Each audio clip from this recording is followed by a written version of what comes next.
More than 50 current and former LMPD SWAT officers say they are owed millions of dollars for time they spent on call. WDRB's Travis Ragsdale explains how this case spans decades.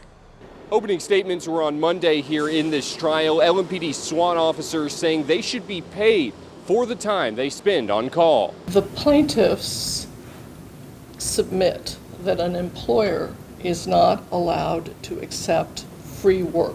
That's attorney Ann Oldfather laying out the case for her clients, a group of former and current LMPD SWAT officers.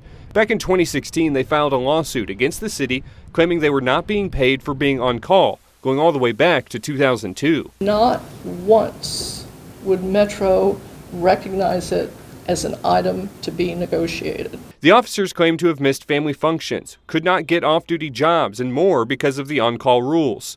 Officers would be on call for 2 weeks at a time. During that time, they could not drink and needed to be able to respond to a location within 45 minutes. Once they responded, they are considered on the clock and getting paid. The SWAT officers that bring this lawsuit all knew when they signed up for the job what was expected for them.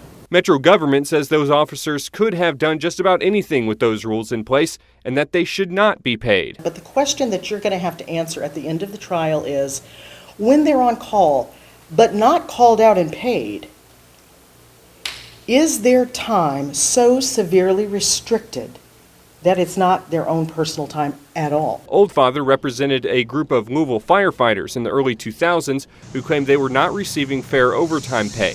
The city ended up paying more than $34 million of back pay in that case. This trial is expected to last at least 2 weeks.